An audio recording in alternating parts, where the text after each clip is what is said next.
जत तालुक्यातील संख परिसरातील पांढोजरी गावच्या हद्दीत मध्यरात्री एका महावितरण कर्मचारीची अज्ञात हल्लेखोरांनी गोळ्या झाडून हत्या केली। या घटनेमुळे संपूर्ण सांगली जिल्ह्यात मोठी खळबळ उडाली आहे। संतोष उर्फ कुमार बिराजदार असं मृत कर्मचाऱ्याचं नाव आहे। नेमकी घटना काय? संतोष बिराजदार हे महावितरणमध्ये लिपिक अर्थात क्लार्क या पदावर कार्यरत होते। शुक्रवारी मध्यरात्रीच्या सुमारास ते पांढोजरी गावच्या हद्दीतून जात असताना दबा धरून बसलेल्या अज्ञात हल्लेखोरांनी त्यांच्यावर अंधाधुंद गोळीबार केला।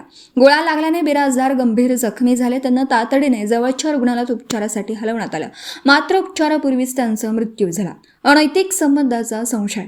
पोलिसांनी केलेल्या प्राथमिक तपासानुसार ही हत्या व्यक्तिगत वादातून किंवा पूर्ववैमनस्यातून झाली असावी असा संशय व्यक्त होतोय। परिसरात अशी चर्चा आहे की अनैतिक संबंधाच्या संशयातून हा हल्ला करण्यात आला आहे, मात्र पोलीस अधिकृतपणे सर्व बाजू पडताळून पाहत आहेत।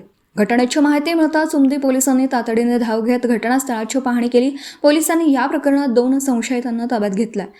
त्यांची गुप्त ठिकाणी कसून चौकशी सुरू असून हत्येमागील मुख्य सूत्रधार कोण आहे आणि हत्येचं नेमकं कारण काय आहे याचा शोध पोलीस घेत आहेत।